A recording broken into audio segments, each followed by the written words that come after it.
Les pido un momento para que nos detengamos a hablar de un tema que es bien serio y que preocupa mucho. Cuando nosotros empezamos a tener las primeras pistas y antecedentes de estas bandas peligrosas que empezaban a amenazar la región completa y que podrían estar en Chile, hablamos del Tren de Aragua, los gallegos, ese brazo, ¿no? El Tren de Aragua, los trinitarios, ¿verdad? Se decía que lo más importante era que estas bandas ejercían un control dentro de las cárceles. ¿Qué está pasando en Chile? La verdad es que las últimas semanas hemos tenido noticias respecto a esto. Motines, destrucción de la cárcel de alta seguridad y sus principales módulos, amenazas de muerte, reos que le piden a los jueces que por favor los trasladen de penal porque están amenazados. Bueno, vamos a ir desglosando todo esto primero en terreno. Julio Humada, hay información de último minuto, adelante.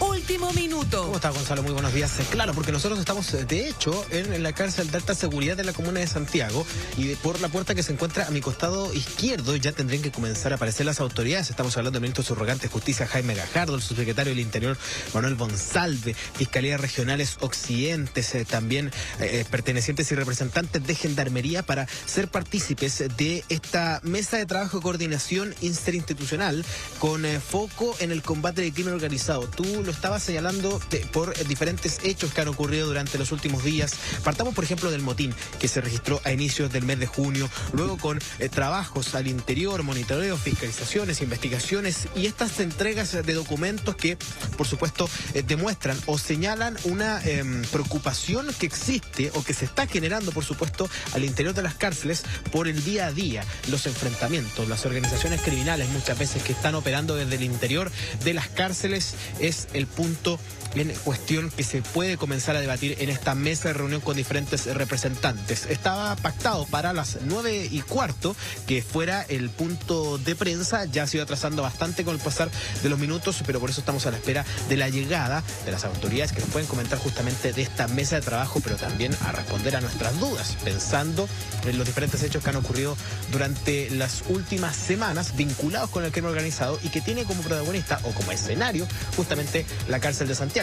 Podemos sumarle otro dato, por ejemplo, el aviso de bomba que hubo ayer en el Centro de Justicia, aquí al costado, que también se habla de que fueron también en modo de amenaza solicitando la liberación de integrantes del Tren de Aragua, que es la hipótesis principal que se fue tomando con el pasar de las horas. Diferentes hechos que muchas veces van vinculados al crimen organizado y que acá por lo menos esperamos se entreguen algunos datos o algunas respuestas de esta mesa de reunión, muchachos. Ya, pues vamos a estar atentos, Julio, ahí nos llamas cuando haya novedades respecto a esa actividad de las autoridades. Pero Karim Bute también tiene algo que contarnos en torno a este tema. Karim, esto tiene una serie de aristas, ¿no? Lo que está pasando en las cárceles. Mira, tal vez desde el punto de vista egoísta alguien podrá decir, bueno, que hagan lo que quieren en la cárcel, que se peguen entre... No, es que acá está pasando algo en que se está saliendo del control. Nuestro sistema está siendo capaz de contener a estos peligrosos reos. Hay contagio dentro de nuestras cárceles. Siguen delinquiendo y comandando desde adentro los delitos, Karim. Sí, ¿qué tal? ¿Cómo estás, Gonzalo? Me parece que la mayor preocupación de las autoridades hoy en día es que lo que hemos reflejado en las calles, en nuestro país, se está traduciendo a lo que ocurre también al interior de las cárceles, recintos penales donde se están reorganizando, rearticulando los líderes de estas distintas bandas, amenazando, generando motines, revueltas colectivas de las más graves que han ocurrido en el último tiempo. Esto ha motivado reuniones de las autoridades, por supuesto, por la preocupación que existe ahí. A ver, estamos hablando de amenazas directas, concretas que han enviado a los gendarmes y que van dirigidas en una carta a un juez firmada por 29 internos de la cárcel de alta seguridad, incluyendo el líder del Tren de Aragua en nuestro país, Carlos González Vaca, alias Estrella, por ejemplo, el sicario Hernán Landaeta Garlotti, conocido como Satanás, los asesinos del Cabo Palma, integrantes del crimen organizado, organizaciones como Los Pulpos, Los Trinitarios, Los Gallegos. Bueno, el día 6 de junio a las 9:30 de la mañana en el patio 3 de la cárcel de alta seguridad se registró una de las revueltas más importantes que han ocurrido en el último tiempo en nuestro país, dejando a 12 gendarmes heridos. Desde ahí hasta ahora sucesivamente ha habido revueltas, han incluso hecho túneles que conectan algunas de las celdas, y esa es la principal preocupación de las autoridades hoy, lo que está ocurriendo con los líderes de estas redes criminales que están operando ahora desde el interior de la que se supone es la cárcel de mayor seguridad en nuestro país. Vamos a estar hablando en algunos minutos más con el ex director nacional de Gendarmería respecto de esta realidad carcelaria, pero antes revisamos un reportaje preparado por Cristóbal Ferrer. Este registro se hizo viral hace una semana. Hoy accedimos a informes, nombres y voces de quienes planificaron y participaron de esta revuelta. Son 12 minutos de video. A simple vista, presos exigiendo cambiar sus condiciones de encarcelamiento. La verdad es que las imágenes revelan el pacto que habría sellado los principales rostros del crimen organizado que están en la cárcel de alta seguridad. ¿El Estado de Chile no va a negociar con delincuentes?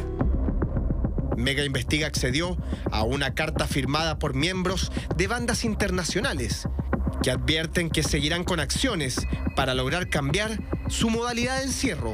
¿Cómo vamos a permitir que Gendarmería se comporte de esa manera con los imputados? Es imposible. Los criminales más peligrosos de Chile le declararon la guerra a Gendarmería y a todo el sistema penitenciario.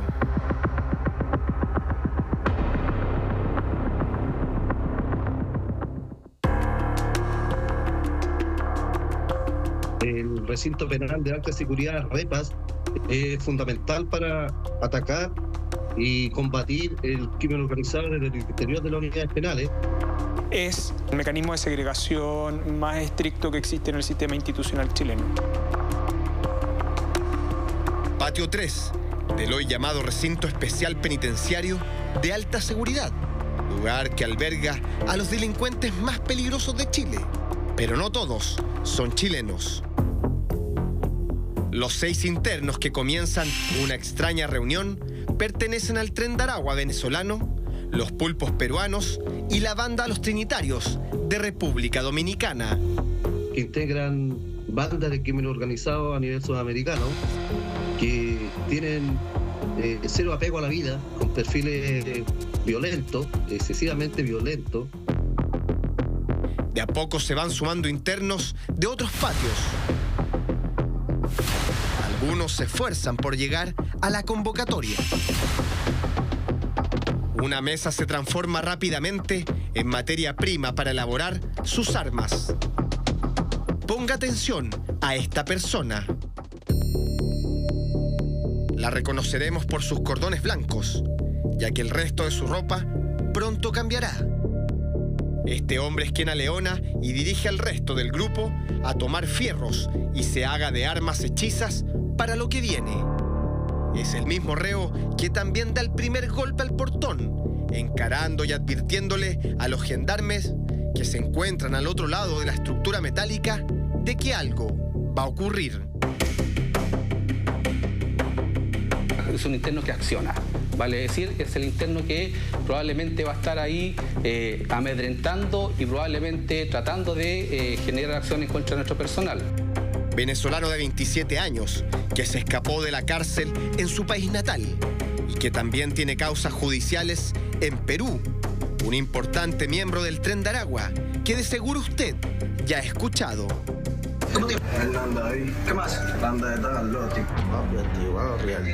Hernán Landaeta Garlotti, imputado por homicidio y secuestro en nuestro país, lleva 11 meses en la celda 130.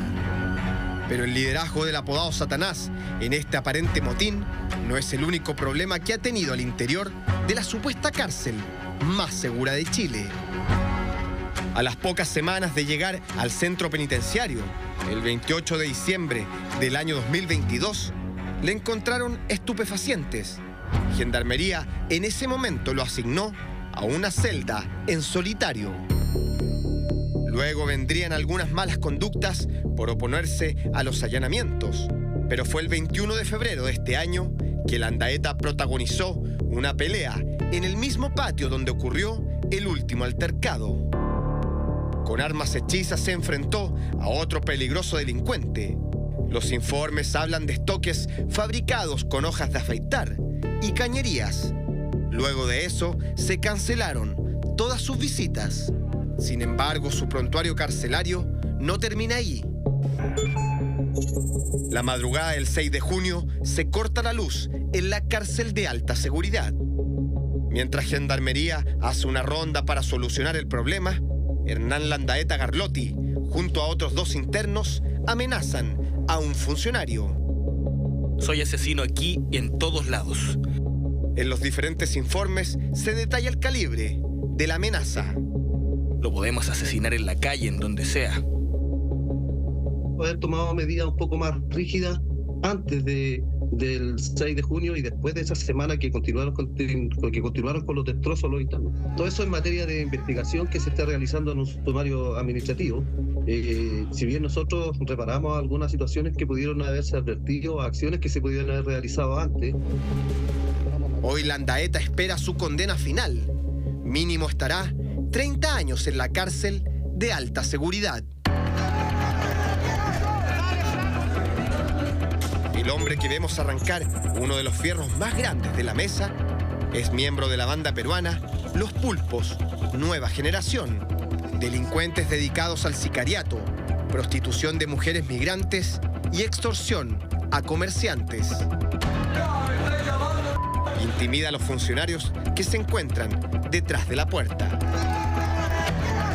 En esta revuelta aparece compartiendo armas con miembros del Tren de Aragua, una banda rival con la que acostumbraban a disputarse territorios. Nos sorprende que hoy día bandas que en un momento en la calle eran rivales, dentro de la reclusión se transformen en cooperadores para efectos de vulnerar los sistemas de seguridad. Él es Luis Daga Lozano, apodado el Pacolo. Arrastrando órdenes de detención internacionales, diferentes causas penales inconclusas en Perú, cayó detenido a principios de este año en nuestro país por el homicidio de otro ciudadano peruano. Arriesga pasar más de 20 años encerrado en este lugar. A Pacolo lo reconoceremos por sus coderas, ya que a continuación intentará ocultar su identidad. Mientras el líder de los pulpos se encapucha, miembros del Tren de Aragua, entre ellos el Satanás, también intentan evitar ser reconocidos.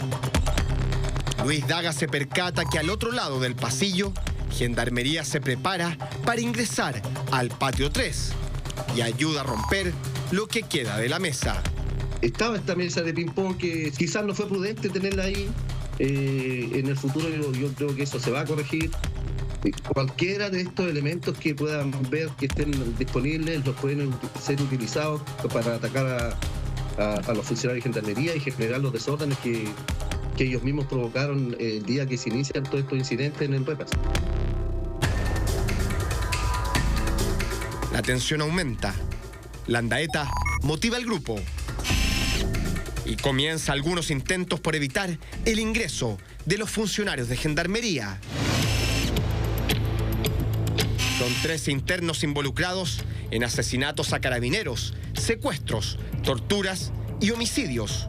Titiriteros de las bandas criminales que han predominado los últimos 4 años en nuestro país, que lograron reunirse en el patio 3 de la cárcel de alta seguridad. Nunca había ocurrido lo que ustedes señalan. Siempre había habido un respeto justamente por el otorgamiento de estas horas de patio. Ciertamente que hay un aprendizaje y también modificaciones de los protocolos. Luego de esto se cambió al alcaide y al jefe operativo de la cárcel. Finalmente, pasadas las 10 de la mañana, Gendarmería ingresa al patio 3 para controlar la revuelta. Uno de los primeros en ser reducido es Pacolo, el líder de los pulpos. Es sacado del lugar. Landaeta, el sicario del Tren de Aragua, es uno de los que más se resiste, atacando con un fierro. De a poco van controlando la situación y el evento en el patio 3 de la cárcel de alta seguridad termina con 12 funcionarios agredidos y varias interrogantes.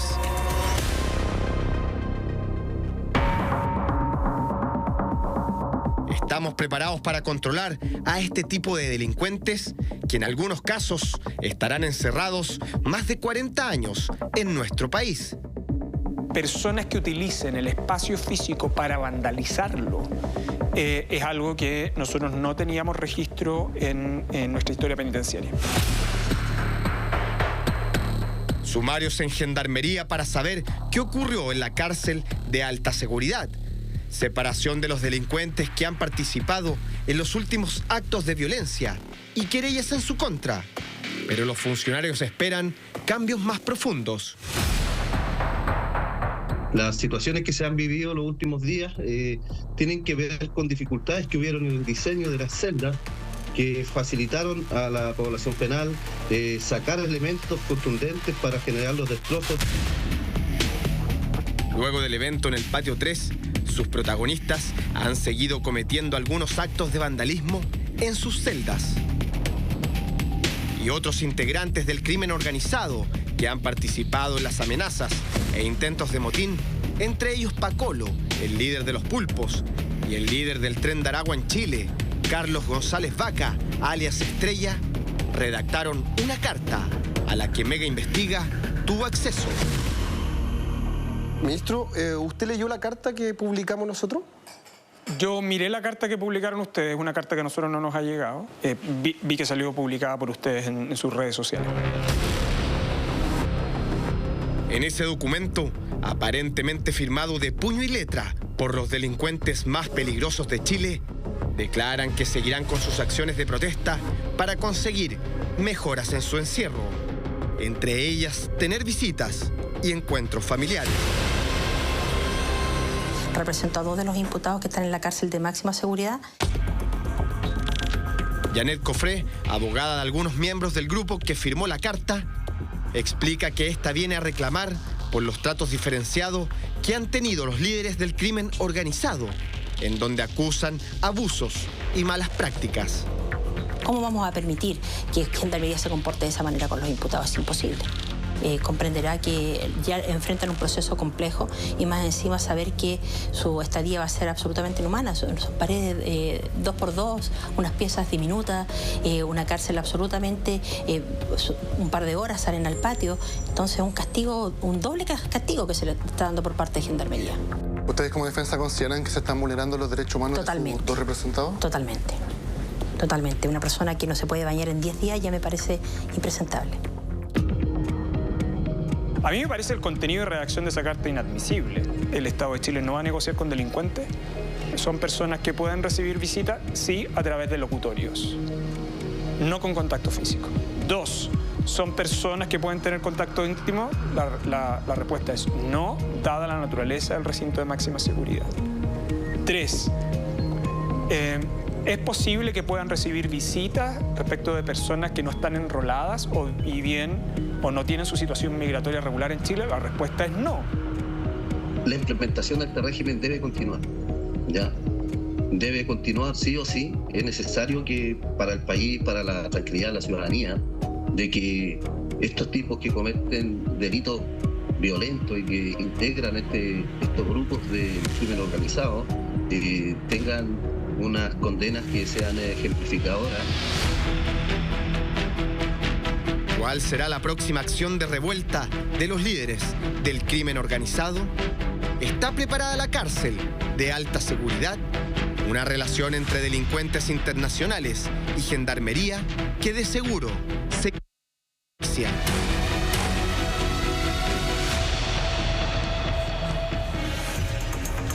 ¿Qué le parece lo que hemos visto? Harto que analizar, harto que comentar. La verdad es que la situación es bien preocupante. Estamos viendo ahí al subsecretario del Interior, Manuel Monsalve, en esta actividad también con las autoridades actuales de Gendarmería. Vamos a estar muy atentos a eso. Tenemos equipos allá, pero queremos aprovechar a Karim Bute, que está con un interesante entrevistado, exdirector de Gendarmería. Adelante, Karim. Sí, porque en el último tiempo, Gonzalo, hemos conocido la realidad penitenciaria de nuestro país, donde habitualmente cuando los reclusos quieren conseguir algo, recurren a lo que se conoce como la huelga de hambre o tal vez una huelga líquida, ¿no es cierto? No consumir alimentos o botar los alimentos. Pero hay un concepto nuevo que si uno busca en la prensa, en lo que ocurre en las cárceles venezolanas, por ejemplo, existe la huelga sangrienta, que es amenazar a los funcionarios de gendarmería o incluso matar a reos de bajo compromiso delictual o incluso a los gendarmes, y eso es lo que está ocurriendo. Amenazas a gendarmes, persecuciones, los siguen, les toman fotografías, muchos extranjeros o muchas denuncias de funcionarios de gendarmería que dan cuenta de que son fotografiados, son seguidos, los amenazan con sus familias, el lugar donde viven. Bueno, esa es la realidad que se está viviendo actualmente en nuestro país y que tiene muy preocupados a las autoridades. Estamos con Cristian Alvear, quien fue director nacional de Gendarmería, para conocer un poquito más de esta realidad, la preocupación que existe. Cristian, gracias por atendernos. Hemos visto que en el último mes hemos visto de las revueltas colectivas más grandes que se han registrado en el último tiempo, donde se supone una cárcel de alta seguridad, ¿no? Bueno, esta es una manifestación del poder que pueden tener estos grupos criminales y cómo ellos intentan, obviamente, doblegar al Estado. Y lo que hay que entender y asumir que el crimen organizado busca extorsionar a las personas en los territorios, y ahora lo está haciendo, como lo han hecho en otros penales de la región, en las cárceles. Es importante entender que estos regímenes diferenciados se tienen que mantener, porque las características, el perfil criminal de estos sujetos es muy distinto a la delincuencia común, y por eso que hay que conocer lo que ellos han hecho en otros países como medida de presión. La huelga sangrienta es un episodio bastante complejo y se tiene que estudiar y abortar, porque bajo ninguna circunstancia pueden estar los funcionarios o funcionarios de gendarmería expuestos a que su integridad física y vida sea puesta en jaque por estos grupos criminales que no van a descartar lo que han hecho en otros países. Entonces, uno tiene que asumir que lo que ellos han hecho en otros países, desde la lógica de cómo se han asentado, cómo se han expandido en los territorios y en las cárceles, es totalmente factible que lo repliquen en Chile porque les ha dado éxito. Ahora, no conocíamos este concepto nuevo de la huelga sangrienta. ¿Nos puede describir un poquito cómo es y si aquí ya hay funcionarios que han denunciado esto? Bueno, los antecedentes que se conocen, yo incluso ayer hablaba con Rona Rizquez, que escribió sobre este libro, ayer en la noche, a propósito de ir interiorizándome más de cómo operan estos grupos criminales en Venezuela. Y la huelga sangrienta es un medio que utilizan para lograr lo que ellos están demandando. En este caso, entiendo que están exigiendo visitas corporales, están solicitando visitas íntimas, están visitando más horas de patio. Entonces, eso no son peticiones, te están colocando exigencias. Entonces, es ahí donde el Estado tiene que asumir que es un desafío también controlar el crimen organizado al interior de las cárceles, y claramente la infraestructura de este establecimiento construido a inicio de la década de los 90 no responde quizás a las condiciones y características de infraestructura que deben tener cárceles de máxima seguridad, pero es lo que había y es lo que se reutilizó, se refaccionó. Pero claramente hay que revisar si estas condiciones pueden ser suficientes para... ¿Qué hacen cuando no consiguen su objetivo, su petitorio? Bueno, lo que han hecho en Venezuela es atentar contra la vida y han asesinado a internos de menor compromiso delictual, que son internos que pertenecen a las mismas estructuras criminales pero de bajo nivel, o atentar contra la vida de funcionarios penitenciarios. Lo que han hecho en Venezuela, intentando doblegar obviamente al Estado, y lo han conseguido. Ese es el problema, ¿no? Eso es lo que más preocupa, y además que hay denuncias de funcionarios también que han señalado que afuera de sus turnos incluso son fotografiados, son seguidos hasta sus domicilios, así que es una situación que es realmente preocupante. Gonzalo. Sí, a mí al menos muchas cosas que decir, insisto, del reportaje. Este es un tema muy delicado. Está en el núcleo del problema del crimen organizado en Chile. Está en las cárceles, así como ha pasado en la región. Eso está constatado. Me gusta escuchar al ministro de Justicia, Alberto Brecht. Bienvenido. Estamos con el capitán Teniente Valdés también. ¿Pero Alberto Brecht es ministro de Justicia? Me refiero al ministro de Justicia. Eso iba a decir. Me gusta escuchar al ministro de Justicia, Alberto Brecht. No, me gusta escuchar al ministro de Justicia decir que Chile no negocia con delincuentes, que nuestro sistema no va a negociar con delincuentes. De todas maneras, yo no sé si tú te quedas con la impresión, pese a esa declaración tan oportuna, creo, de que la situación esté bajo control. Bueno, lo primero que señalar es que la frase se las lleva al viento. Y efectivamente, como dice el exdirector de Gendarmería, nosotros tenemos un sistema penitenciario que está preparado para otro tipo de delincuencia. Una delincuencia con la que se podía conversar en la cárcel. Creer que Gendarmería no conversa con los internos sería absurdo. Digamos, penales que podían ser controlados de cierta forma. Y hoy día estamos hablando de un tipo de delincuente que no tiene esos códigos y que está dispuesto a matar, a amenazar, a extorsionar, sin tener ningún tipo de consideración. Y hay que preguntarse entonces quiénes nosotros como Estado tenemos a cargo de las cárceles y si esa institución está preparada. Y es un servicio público dependiente del Ministerio de Justicia. Un servicio público que tiene asociaciones de funcionarios. Un servicio público que entra a un operativo contra los reos más peligrosos que están en las cárceles de Chile al rostro descubierto. O sea, ¿cuántas veces hemos mostrado esta imagen que estamos viendo en el cuadro abajo? Y uno puede identificar fácilmente a esos suboficiales que están ahí. Y eso es un peligro para las familias. No, entonces, bien, pero creer que esos funcionarios pueden hacerlo es... Yo creo que hay un elemento que va más allá del capital humano, o sea, más allá del esfuerzo, de la cantidad o la preparación de los gendarmes, que tiene que ver con la infraestructura. Absolutamente. O sea, yo creo que la construcción o el diseño de penales especiales para ciertos tipos de delitos. O sea, mira, mira, esto es más viejo que el hilo negro. Vamos a aumentar la rueda acá. Si uno va a la cárcel de San Miguel, que era mucho antes de la crisis de crimen organizado en Chile, el año 2000, ayúdenme, 12, 13, no me acuerdo ya. Cárcel ¿Fue San Miguel. el incendio? Sí. El incendio fue el año 2011. Bueno. Sí. Caímos ahí en la muestra brutal de que una persona que había asesinado personas o que había cometido delitos gravísimos estaba mezclado con alguien que andaba vendiendo CDs pirata y había violado la propiedad industrial o intelectual.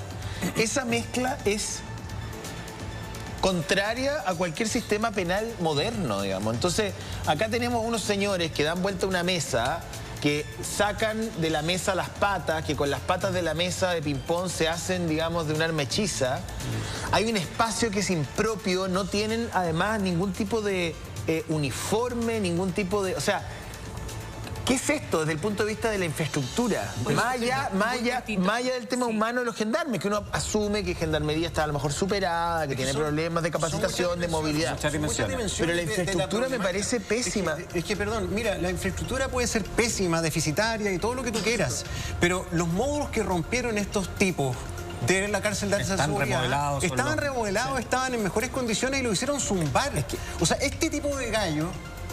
¿En qué los tienes que meter en una jaula de acero inoxidable? Tanta indignación, perdón, Alberto, a ver si el teniente Valdés, que está con nosotros acá, le agradecemos que nos acompañe, nos ayude un poco a describir este video, porque fíjate que están pidiendo más. Mira, provoca tanta indignación las imágenes que estamos viendo. A lo mejor uno de estas personas le va a costar al Estado de Chile más de 200 millones de pesos en su historia para mantenerlo, ¿no? Ahí en esa situación de privación de libertad. Por mes son como 700 mil pesos. Imagínate, mira, esa mesa de ping-pong están pidiendo más cosas, ¿no es cierto? Salir, tener más horas. Mire, esa mesa de ping-pong que tiene ahí para un momento de esparcimiento, de compartir, mire, se demoran segundos en dar la vuelta y transforman las patas en armas. En esto que yo no sé, teniente, llega después un gendarme que les tira una espuma, algo, como para analizar un poco lo que ocurre en estas imágenes, porque mira, la usan primero como escalera, ¿no? Se suben sobre ella para golpear ahí las ventanas que se encuentran arriba. La usan, como decía Gonzalo, como estoque, las patas. Sí, correcto. Mira, aquí lo que estamos viendo lamentablemente es que se le entrega a estas personas, lamentablemente, estos elementos que ellos, no solamente la población penitenciaria extranjera, sino que también la nacional, son bastante hábiles para utilizar cualquier elemento que se le pueda entregar y transformarlos en armas incluso letales. Y es claramente lo que vemos en estas imágenes, donde utilizan esta pata de esta mesa con la finalidad claramente de utilizarla como arma, propinar no solamente lesiones eventualmente a personal de gendarmería, sino que también entre ellos mismos y generar de igual forma esta amenaza y amedrentar. Aquí algo muy importante, y está comprobado a través de la literatura. Uno de los factores criminógenos más importantes, o el nexo más importante criminógeno, termina siendo la cárcel, donde las personas terminan finalmente aprendiendo o adquiriendo nuevas conductas criminales o delictuales, termina siendo finalmente al interior de estos recintos. Y una preocupación importante, sin duda alguna, y que realiza Gendarmería a través del principio de segregación, es que estas bandas criminales organizadas internacionales no permeen lo que son estas conductas, estos comportamientos o otras historiales de criminalidad hacia lo que son bandas locales o nacionales. Oye, y no solamente eso, o sea, estamos hablando de un tipo de delincuente que es muy, muy peligroso. acoso. O sea, acá hay tipos que bordean lo sádico en su actuar. A ver, los jueces... Hay ciertos jueces que hacen visitas a la cárcel regularmente para ver la situación de los presos y asegurarse también de sus condiciones. Y en una de las últimas visitas en junio, los presos, líderes de bandas chilenas, le pidieron por favor a los jueces, sáqueme de esta cárcel de alta seguridad y mándeme a Colina porque me van a matar. ¿De eso estamos hablando? Es que eso es lo que quería referirme. Hay un tipo de preso que hay que ponerse de colorado una vez, que no puede tener los mismos derechos que un primerizo. Y está muy bien lo que dice el teniente Valdés, el principio de segregación, pero en Santiago 1, cuando no tienen los papeles y llega un imputado, puede ser un imputado del Tren de Aragua, que lo que hace es tener de mocito, es tener de esclavo, digamos, a un primerizo chileno o de otra nacionalidad, pero que sea menos avesado, amenazando a la familia. Y es por eso que hoy día mucha de nuestra población interna tiene miedo en la cárcel de estos otros internos. Pero ¿qué pasa? Nuestro sistema no distingue, las garantías son iguales para todos. Y acá hay que ponerse colorado, van a decir que estoy atentando contra el principio de derechos humanos. No pueden tener los mismos derechos. Ellos no pueden... ¿Por qué están juntos? ¿Por qué no están aislados? ¿Por qué tienen horas de patio donde se pueden reunir, donde pueden conversar, donde pueden destruir una mesa? Eso no debería ocurrir. Eso tiene que ver con la infraestructura, tiene que ver con la logística, tiene que ver con el diseño del sistema en su conjunto, más allá de quienes se hagan cargo de él. O sea, insisto, volvemos a la cárcel de San Miguel mezclando, digamos, asesinos seriales con personas que, no tengo idea, vendían zapatillas falsificadas. No tiene ni un sentido. O sea, la segregación es un principio fundamental de un sistema penal moderno, ¿o no, Karim Bute? Sí, de todas maneras, la segmentación es clave, muchachos. A ver, nosotros ayer estuvimos ahí por otro tema, pasamos precisamente por afuera del ingreso a este recinto penal, que es de mayor seguridad en nuestro país, y no deja de llamar la atención la gran cantidad de gente que está haciendo filas con bolsas para ingresarle elementos a los internos. Y uno se pregunta también, bueno, ¿por qué si el Estado les tiene que dar comida, vestimenta, garantizar todo, se les permite el acceso de elementos externos, que es donde muchas veces ingresan los teléfonos, los chips o los elementos con los que finalmente terminan cometiendo ilícitos?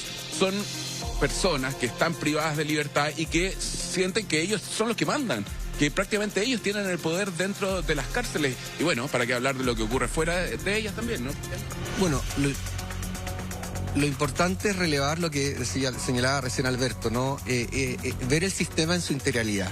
Aquí hay internos que tienen distintos perfiles criminales y claramente la clasificación y la segmentación de la población penal es de vital importancia, pero eso requiere infraestructura, requiere también tecnología, requiere capacitación, modernización. Yo visité, antes de irme a retiro, las cárceles de máxima seguridad de Brasil, que son cárceles que están mucho más cerca, como para ir a conocerlas y ver cuál es la infraestructura y cuál es el régimen asociado a estas cárceles. Y yo creo que no hay que ir tan lejos como para ver buenas prácticas que están ocurriendo en la región para poder controlar el crimen organizado dentro de las cárceles. Porque si tú no lo haces dentro de las cárceles, donde el Estado tiene mayor presencia, jamás lo vas a hacer en las calles. ¿Y cuáles son esos elementos diferenciadores? Por ejemplo, el contacto entre ellos, porque uno dice ahora, bueno, se están organizando, hay 29 reos que le entregan una cárcel con un petitorio a un juez de la República. ¿Cómo se pueden juntar el líder de los trinitarios con el líder de otras bandas criminales? Al final van a terminar controlando las cárceles. Incluso hay túneles donde están conectadas las celdas de unos con otros. Mira, parte la base que en Brasil no hay ningún interno que tenga la posibilidad de conversar con un agente penitenciario, que no esté este agente penitenciario acompañado de otro, a lo menos 2 funcionarios, y esa conversación está siendo grabada en tiempo real con una cámara GoPro, ¿no? Eso partiendo de la base. Ningún interno sale al patio si no sale acompañado de 2 funcionarios por cada interno, y este interno obviamente con medidas de sujeción. Estos internos utilizan vestimenta que le entrega el Estado para evitar que ellos ingresen vestimenta, no hay ingreso de encomienda, no hay visitas íntimas. Hay un sistema integral orientado al control estricto de este tipo de delincuencia al interior de las cárceles. Algo tan básico como que los gendarmes se cubran el rostro, por ejemplo. ¿Por qué no se hace eso y se permite que aquí los internos tengan contacto con los gendarmes, sepan quiénes son, dónde viven, amenazar a sus familias? ¿Por qué no se puede hacer eso? ¿Por qué están con el rostro descubierto, por ejemplo, los gendarmes en Chile? Bueno, lo que decía José Antonio es totalmente válido. O sea, aquí se tiene que revisar el sistema totalmente y ver el sistema cerrado, que es la cárcel tradicional, también lo que está pasando en las penas sustitutivas, el sistema postpenitenciario, y ver cómo el sistema es más eficiente y responde a esta amenaza, particularmente en el contexto de encierro. Y los funcionarios dentro de esas características necesitan protección, necesitan, por ejemplo, que... Pero eso, por ejemplo, ya no tiene que ver con la infraestructura, tiene que ver con una decisión, más que nada que simplemente cubrirse el rostro para que no sean vistos por los reclusos. Es que lo que tú apuntas también está en la lógica del respaldo normativo que el personal requiere para que pueda aportar, por ejemplo, algo que le proteja el rostro, para que no porte su apellido. Tiene que haber una normativa que esté orientada a este régimen diferenciado de reclusión, que sea excepcional para internos que tengan estas características de violencia y de peligro para el mismo sistema y claramente para sus funcionarios. Eso tiene que estar respaldado, tiene que haber un sustento, porque aquí lo que me preocupa, y lo digo acá, es que la cantidad de días que los internos estuvieron destruyendo la cárcel sin haber tenido una respuesta institucional inmediata y un apoyo al personal de la unidad. Eso no debió haber ocurrido y ocurrió. El juez de Fernando Guzmán señala que esto ocurrió durante 9 días, 9 noches en su informe, y eso significa que hay algo que revisar también desde el punto de vista de la respuesta institucional, que debió ser inmediata y enérgica. Los internos no pueden hacer lo que quieren dentro de la cárcel. Es el Estado el que tiene que responder, y ellos no pueden someter al Estado. Y lo que veo fue un aspecto bastante deficitario y que tiene que tener una corrección, si no puede ser lo que hicieron. Es imposible. Entonces, si tú no controlas una cárcel, jamás lo vas a controlar afuera. Nosotros tuvimos, acuérdate tú, Karen, el 19 de marzo del 2020, un intento de fuga masivo, donde muchos de los que participaron en el extranjero, más de 1000 internos en los techos, y la respuesta que nosotros tuvimos fue inmediata. Estos son 15 internos, son 16 internos. No puede ser que te coloquen a ti en una situación de descontrol. Acá el Estado tiene que revisar también el apoyo y cuáles fueron las decisiones que se tomaron. Porque acá hay responsabilidades que yo creo que se tienen que revisar. Perfecto. Karen. Sí, no, estaba leyendo además, mira, de quiénes estamos hablando, por eso de quiénes hacen estos petitorios, del líder del Tren de Aragua, el Estrella, el Satanás, los asesinos del Cabo Palma, que debe ser también algo bien doloroso, bueno, para la sociedad completa. Está acá con nosotros el teniente Valdés, otros integrantes del crimen organizado, más de los pulpos, trinitarios, los gallegos. Alberto, mira, lo que dijiste le hizo sentido a mucha gente que dice, tiene que ser ahora. En Ecuador parte una situación muy compleja en las cárceles. O sea, es un llamado de atención muy importante. En Venezuela, en Tocorón, en Ecuador, pasó también en Centroamérica, y después uno llega muy tarde. Si uno pierde el control de las cárceles, pierde toda la lucha contra el crimen organizado. Usted lo he conversado con personas de la PDI, lo he conversado con personas de Carabineros, y es claro, o sea, un policía no puede actuar bien en la calle si la cárcel está siendo controlada por el crimen organizado. Y esto parte, en gran parte, por ponerse colorado una vez, vuelvo a insistir. Por ejemplo, ¿ustedes pueden creer que Gendarmería de Chile no está incluido en el nuevo Ministerio de Seguridad? No. Eso es absurdo. Debiese estar en el Ministerio de Seguridad. Debiésemos ayudar a que los gendarmes puedan pasar al Ministerio del Interior y ser más bien tratados como una policía y tener el respaldo que sí tienen algunas policías. Obviamente también quitando efectos nefastos como que tengan gremios. ¿Deberían tener sindicato? No, ¿Sindicato con pistola? No. ¿Tienen sindicatos? Porque los sindicatos hoy día son controlados por los partidos políticos, pero mañana pueden ser controlados por el crimen organizado. Bueno, por ejemplo, es súper peligroso, pero mira, lo que decía el José de la visión integral que hay que tener en todo el cambio es sumamente certero. Pero súmale a eso una cosita. Yo creo que tiene que ver con los conceptos. Mira, mucho se habla del método Bukele. Yo no digo por ningún motivo que se haya que hacer las cosas como Bukele, todo es que hay de verdad derechos que se lesionan, como juzgar, o sea que no hay juicios. Hay personas que se toman de niñas, que no tienen juicio justo, ok. Pero fíjate que en Honduras le copiaron esto de hacer trabajar a los presos y los sacan en cuadrilla a borrar los grafitis que las mismas bandas hacen en las calles. A mí no me parece nada de malo. Yo creo que el ocio de este lastre también hace que tengan tiempo para hacer todas estas cuestiones, para delinquir dentro de las cárceles y un montón de cosas. Es que tú por eso tienes que tener sistemas diferenciados. Ver que en la cárcel de máxima seguridad, en los módulos de máxima seguridad pasa esto, te dice, bueno, ¿qué pasa en el resto? O sea, por eso la señal que da el crimen organizado es muy fuerte en estas imágenes. Y a mí igual, afortunadamente no soy el ministro de Justicia y creo que nunca lo voy a hacer. Pero me da un poquito de risa, tener que van a hacer una mesa de trabajo. Si acá está claro que no hay tiempos para mesa de trabajo. Mira lo que hacen con las mesas, pues en el video mira lo que hicieron con las mesas. Oiga, teniente, ¿qué le echa? ¿Qué es eso que están, esa es como espuma? Porque uno ve Sí, la pimienta, bueno, nosotros tenemos uno similar, me imagino que Gendarmería tendrá un elemento similar que es el MK9, que es un elemento disuasivo que genera un cierto grado de irritación y obviamente es un elemento entregado por el Estado que permitiría eventualmente controlar en cierta forma lo que es el tema de la conducta, generar una irritación de los ojos, las vías respiratorias, que de igual manera permite obviamente generar un control en este caso, de muchedumbre, que lamentablemente están operando, como bien señalábamos, esta mesa que finalmente la utilizaron como medio de herramienta. A ver, aquí ha habido promesas de construcción de cárceles especiales. El propio presidente lo dijo en algún momento, no sé si era una propuesta formal o no, pero dijo vamos a construir cárceles especialmente para líderes narcos, o se habló de aquello. O sea, yo creo que la segregación, la separación es fundamental. Porque tú no puedes, o sea, aquí hay una sobrepoblación además de... Tenemos cárceles que están... Tenemos una población penal parecida a la de otros gigantes latinoamericanos. O sea, es una cosa brutal en un esquema además donde no se están construyendo más cárceles. Yo no sé si la cárcel es la única solución para prevenir el delito. No, pero es una muy importante. ¿Pero tú crees que deberían hacer algo los presos? ¿Cómo? ¿Deberían trabajar? ¿Deberían hacer algo? Algunos sí y otros no. Porque hay algunos de acá deberían estar encerrados en celdas individuales y no salir a ninguna parte. O sea, yo creo que eso funcionaría mucho mejor. Sí, o sea, tú no puedes tener población penal mezclada. Tú no puedes tener al asesino en serie jugando ping-pong con el tipo que estaba vendiendo chicle en la esquina y no daba boleta. Es una hueá básica. No, sin duda, pero este tipo de criminales no. Pero hay una inmensa masa de reos que son víctimas también de estos que los utilizan, que deberían estar haciendo algo útil, si son un costo gigante para el Estado. Entonces hay personas, todos pueden tener una opinión distinta. Esta es la mía, humildemente. Mira, son un costo gigantesco. De aburridos a veces están delinquiendo. ¿Por qué tenemos que mantener eso? Yo creo que no es ir en contra de los derechos humanos de esas personas. Por el contrario, cuando contribuyen, se van reinsertando un poco en la sociedad. Y el problema, hay modelos, pero son bastante residuales, que son los centros de estudio y trabajo que tiene Gendarmería, donde efectivamente son... Es muy poco, pero yo estoy de acuerdo contigo. O sea, al primerizo, reinserción, rehabilitación, esfuerzo del Estado. Al rematado, como estos de acá, aislamiento y dureza, y mano dura. O sea, no puede ser que entren con una espuma, con los rostros descubiertos. Oye, perdón, la abogada que hablaba de la nota, había una abogada que hablaba de la nota que era defensora de algunos de estos líderes de estas bandas peligrosas.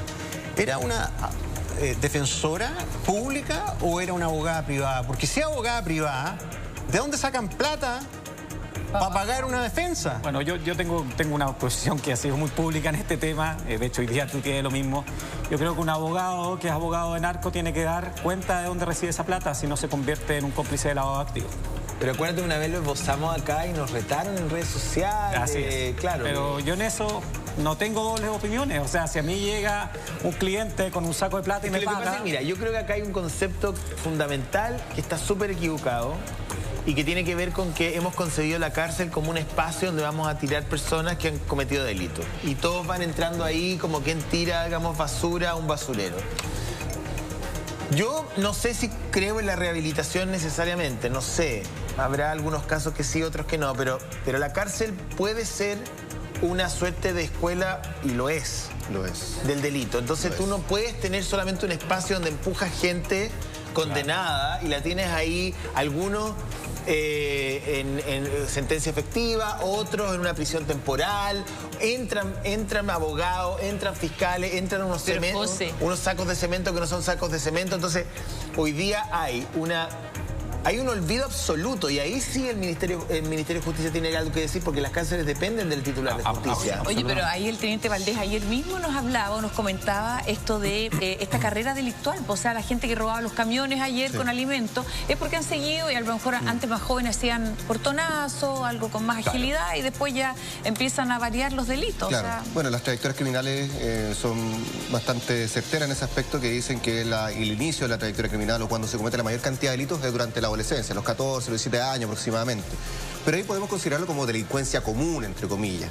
El tema es cuando ya lamentablemente escala y se torna lo que es el tema del crimen organizado, que ya son sujetos que ya pasaron lo que se denomina la curva del desistimiento, que van a continuar toda su vida eventualmente delinquiendo si es que no se generan acción importante. Y el crimen organizado, lamentablemente, cuando lo entendemos desde la esfera investigativa, ¿cuál es la esencia del crimen organizado? Generar el control territorial para su comercio ilícito, que lamentablemente en el caso acá tenemos la comercialización de drogas o de armas, ¿a través de qué? Del poder que tienen ellos. Pero quieren extender eso a la cárcel, quieren extenderlo a la cárcel, quieren que vamos a conversar, vamos a conversar con alguien del gobierno, pero antes de ir a esa entrevista, solamente algunas cosas que hemos normalizado y que hemos conversado en este mismo espacio y en tantos otros, como si fuera algo absolutamente habitual, que yo creo que cualquier país medianamente desarrollado nos mira y yo creo que se debe reír a carcajadas, se pone a llorar brutalmente. O sea, pelotas por sobre el muro. O sea, pelotas. O sea, ¿quién tira pelotas en una cárcel donde adentro van celulares o quizás qué cosas más? Drones. ¿No? O sea, imagínate. Bueno, esto mismo, ¿no? O sea, mezcla de reos de distinto origen, abogados que en el delitos. código ingresan los celulares. O sea, hay unas prácticas que no son tan ocultas. O sea, presos haciendo live desde la cárcel. Y nosotros lo conversamos acá como si se tratara de algo muy normal o como unos pequeños elementos anecdóticos cuando es absurdo, es absolutamente ridículo. Pero piensen ustedes, una cárcel que tenga la posibilidad de que se lancen pelotas y nadie haga absolutamente nada, que alguien entre con unos sacos de cemento pero que en realidad era droga, que se hagan live, que se vendan cosas, incluso, es más, hay archivo, que se orqueste el robo a un ministerio. Y que se haya hecho pasar por un ministro. O sea, imagínate, entonces... Una videollamada. Sí, po. Oye, tenemos que ir a terreno. Julio Humada está llamando, tiene una entrevista, entiendo. Estás con el subsecretario de Justicia, ¿no, Julio? Adelante. Último minuto. Sí, ministro subrogante de Justicia, estamos justamente con él en estos momentos, luego de terminar ya esta mesa de trabajo y esta justamente mesa de diálogo que incluyó al subsecretario Monsalve, al representante de Gendarmería, y justamente queremos consultarle por esto, ministro Jaime Gajardo, que está con nosotros, cómo funciona esta mesa y por supuesto a qué conclusiones se han llevado a cabo en esta reunión que se realiza justamente en la cárcel de alta seguridad. Bueno, en el marco de la Política Nacional contra el Crimen Organizado se creó precisamente un equipo de tarea para trabajar las medidas concretas que se van a tomar para combatir el crimen organizado al interior de los establecimientos penitenciarios. Para eso se constituyó este equipo de tarea en marzo del año pasado, un equipo de tarea en el que trabaja la Subsecretaría del Interior, el Ministerio Público, Carabineros de Chile, la Policía de Investigaciones, Gendarmería y la Subsecretaría de Justicia, que nos toca coordinar precisamente el trabajo de este equipo. Hemos definido, entre otras cosas, los establecimientos penitenciarios que son los prioritarios, donde funciona, discúlpenme que se me cayó el audífono que está ahí con algunos problemas, bueno, cosas que pasan en vivo. Lo voy a mantener ahí mejor. Ahí. Entonces, en este equipo de tareas se está trabajando en conjunto con todas estas instituciones, medidas que son, como les decía, concretas para abordar el trabajo al interior de los establecimientos penitenciarios. Nos ha permitido desarrollar acciones que son inéditas. Por ejemplo, mantener la seguridad perimetral de los establecimientos penitenciarios que están al interior del cuadrante de Pedro Montt. Aquí en Pedro Montt, aquí en plena ciudad de Santiago, tenemos 20.000, o sea, el 20% de la población privada de libertad, aproximadamente 11.000 personas privadas de libertad, el 20% de la población que hay a lo largo del país. Aquí en estos establecimientos existía comercio ambulante alrededor de los establecimientos, que era precisamente a través de los cuales se preparaban los elementos prohibidos que se ingresaban al interior de los establecimientos penitenciarios, y este equipo de tarea, entre otras cosas, logró realizar durante el año pasado y el despeje de todo este comercio ilegal y además aumentar la seguridad perimetral que nos permite, entre otras cosas, prácticamente haber disminuido los pelotazos en todo este sector en Pedro Montt. Entonces se han tomado bastantes acciones inéditas precisamente para tener mayor seguridad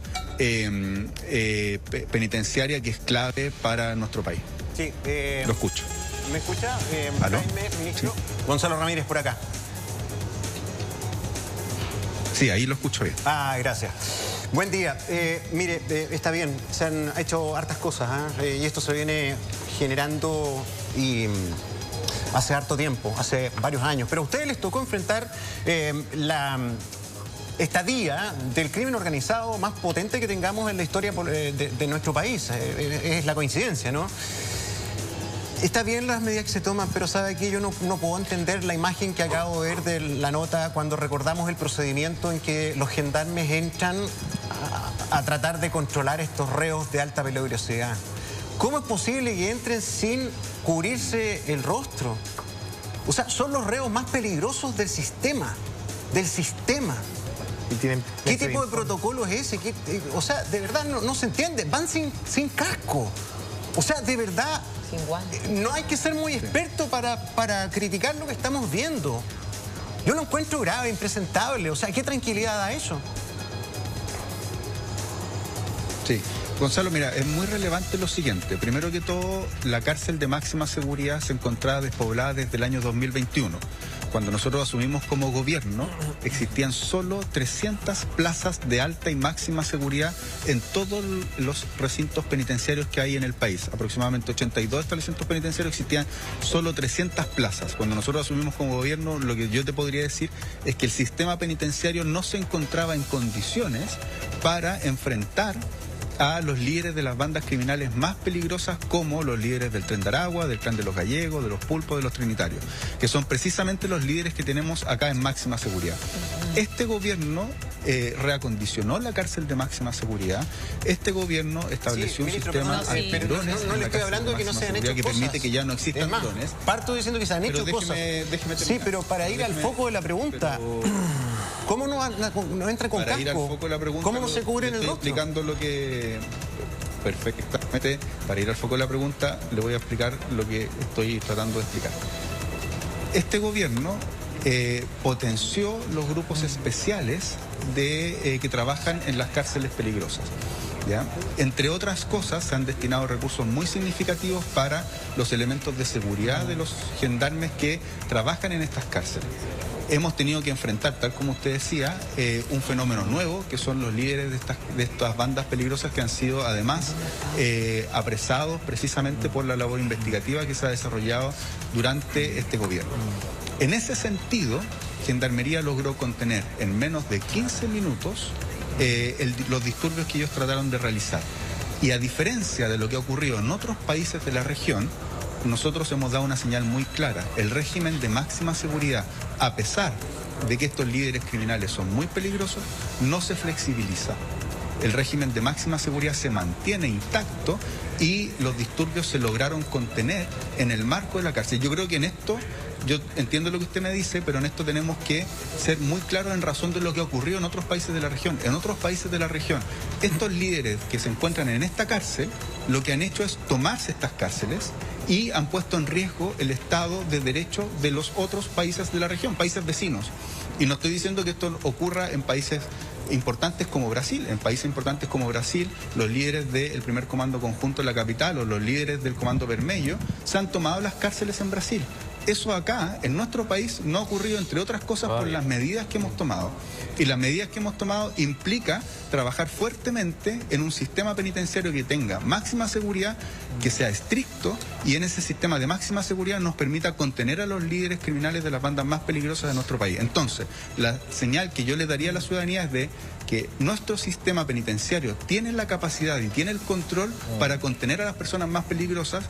Y en ese sentido, Gendarmería está haciendo una labor que es bastante importante para nuestro país. No, es fundamental. Quería preguntarle algo muy simple. ¿El gobierno considera la construcción de cárceles en un mediano plazo? Quedan 2 años de gobierno, pero a lo mejor van a quedar los presupuestos aprobados, porque el mismo presidente en algún momento lo dijo es necesario, o anunció una cárcel especialmente para, recuerdo, no sé si era para líderes del narco o para delincuentes de alta peligrosidad, para ver si estamos en la misma sintonía de la segregación, de separar a la población penal y especialmente a los más peligrosos, aislarlos en una cárcel particularmente diseñada para ellos, que parece ser el ADN de un sistema penal moderno. Por cierto, el presidente de la República, de hecho, en su discurso del Estado de la Nación el 1 de junio, dio cuenta de un plan de infraestructura penitenciaria que va a poner a nuestro sistema penitenciario no solo ahora implementando una gran cantidad de plazas que se van a realizar ya sea con la construcción de nuevas cárceles, la habilitación de cárceles existentes, con la densificación, la ampliación de las cárceles, dio cuenta de un sistema que nos va a permitir tener de aquí al año 2030 la capacidad penitenciaria que requiere nuestro país. La política penitenciaria tiene que ser una política de Estado, no puede ser una política de un solo gobierno. Nosotros tenemos que ser tributarios de lo que hagan los gobiernos anteriores en esta materia. Y durante este gobierno se van a alcanzar a habilitar más de 9.000 plazas, dentro de las cuales también, por cierto, van a haber módulos de máxima seguridad que nos permita seguir conteniendo a la población más peligrosa y realizar la segregación que es tan relevante para los sistemas penitenciarios. De todas maneras, muchas gracias. Agradecemos por haber conversado con nosotros después de esta mesa de reunión, muchachos, que por supuesto les comentamos que tiene diferentes autoridades y que va enfocada, por supuesto, en combatir lo que es el crimen organizado también, una situación que genera bastante preocupación en los tiempos actuales y que, por supuesto, se está trabajando, por lo menos así se ha demostrado durante la jornada del día. Muchas gracias, Julio, al subsecretario también, al ministro subrogante. Karim, quería volver contigo respecto y mencionarte algo. Los gendarmes que aparecen en el video son aquellos que estaban mandatados en una primera instancia de intervenir, porque uno asume que debería haber un escuadrón de élite que llegara con animales o con la cara cubierta o protegidos de alguna manera, porque entiendo que Gendarmería tiene un escuadrón de élite para este tipo de, digamos, de desórdenes, y ahí lo que vemos es personal de segunda línea. Sí, de todas maneras, José, estamos con Cristian Alvear, ex director nacional de Gendarmería, que estaba escuchando precisamente las palabras del ministro subrogante respecto de que ellos habían habilitado esta cárcel de alta seguridad. Bueno, y también plantear como una medida inédita mantener el resguardo perimetral, que parece algo bien obvio, bien básico, ¿no? ¿Qué opinión tiene usted respecto de lo que acaba de decir el ministro de Justicia subrogante? Yo creo que hay que ser bastante claro con la ciudadanía, en el sentido que el perímetro de todas las cárceles tiene que estar garantizado, si no tendríamos fugas todos los días. Entonces no veo una medida inédita, digamos. No, lo inédito fue quizás el 2020 haber comenzado a tecnificar las cárceles, a potenciar todo lo que dice en relación con la vigilancia electrónica, tanto perimetral como interna. Pero acá también hay que ser bastante honesto con la ciudadanía. Es como nosotros, este gobierno, yo creo que acá hay una contradicción. La política criminal es una política permanente del Estado de Chile, pero cuando se dice que nosotros habilitamos esa cárcel fue desocupada en 2021 porque estaba en condiciones inutilizables. Esa cárcel se invirtieron más de 3.000 millones de pesos en lo que es obras civiles, eléctricas y todo lo que dice relación con la tecnificación. Esos recursos, esos 3.600 millones de pesos que costó la restauración de esta cárcel, se aprobaron en el 2021 y se iniciaron las obras en el 2021. Y fueron aprobadas por el expresidente Piñera en una reunión que se llevó a cabo justamente por hacernos cargo de esta delincuencia que era totalmente predecible que llegase a las cárceles. Si la delincuencia es violenta en la calle, esta delincuencia internacional, ¿por qué tendría que ser pacífica en las cárceles? Entonces se desocupó esta cárcel para poder habilitarla para albergar internos de estos perfiles. Entonces no es correcto, no es verdad lo que acaba de decir el ministro subrogante. Es que imagínese usted, si esa cárcel estaba desocupada es porque se estaban haciendo obras que no podían haber internos mientras estas se ejecutaban. Entonces convengamos que esta es una decisión que se tomó en el gobierno pasado, que lamentablemente por el COVID no se pudo inaugurar esa cárcel en el gobierno anterior, pero es una política, insisto, de Estado, pero no nos vistamos con ropa ajena. Seamos súper claros que esto se previó y se hizo lo posible en el contexto económico que había por el COVID en ese minuto. Entiendo, y cuando lo dijo el subsecretario o el ministro subrogante, a mí también me saltó el COVID y probablemente algún tipo de operación desde el punto de vista de la infraestructura que se tenía que hacer en el edificio, y así lo entendí. Yo no asumí una crítica política de parte del ministro subrogante, pero más allá de eso, que fue el año 2021, me voy a venir para el 2020, casi 25, y me gustaría preguntarle, las personas que están en el video, los funcionarios de Gendarmería que aparecen en esa acción de repeler, digamos, la sublevación o lo que sea, son personas de segundo orden en Gendarmería, no son un escuadrón de élite que entre en situaciones de emergencia de este tipo, porque no los vemos provistos de nada. Y yo entiendo que Gendarmería tiene un cuerpo que entra con perros o con protección o con herramientas que les permiten hacer frente a este tipo de motines, ¿o no? Claro, José Antonio, el personal que trabaja diariamente en la Guardia Interna es el que interviene y el que se ve las imágenes. Ahora existen equipos especializados, tanto en las unidades penales grandes, que son el grupo de reacción primaria, que esta unidad no lo tiene. Y además existen grupos especiales antimotines que dependen no del jefe de la unidad, ni tampoco en este caso del director regional, sino que del jefe del Departamento de Seguridad, que son aquellos equipos especializados que tienen que intervenir cuando las situaciones en las cárceles se desbordan. Pero el personal que se ve en el video es el personal que trabaja en trato directo en la misma penal todos los días. Entonces no llegó. Bien, muchachos, mayor avanzada, porque no lo tenían. No estaba ahí. No habían disponible. ¿De qué máxima seguridad hablamos con mesa de ping-pong? Ahí quería llegar. O sea, si la cárcel de máxima seguridad no tiene un cuerpo de élite presente 24/7... Y tiene una mesa ping-pong para hacer esto. ¿Dónde está? Si está en otro lugar, ahí tienen parte de la explicación de todo este entuerto que hemos estado hablando. Cárcel de alta seguridad con mesa de ping-pong. Gracias, sí. Karim. Muchas gracias, Karim. Muchachos, aprovecho de despedir a Cristian, que estaba en una reunión y que nos atendió muy cordialmente. Así que muchas gracias. Gracias, Cristian. Muchísimas gracias. Buenos días, gracias, Karim. Agradecemos también a Alberto que se encuentra con nosotros. Muchas gracias al teniente Valdés también por habernos acompañado ahora.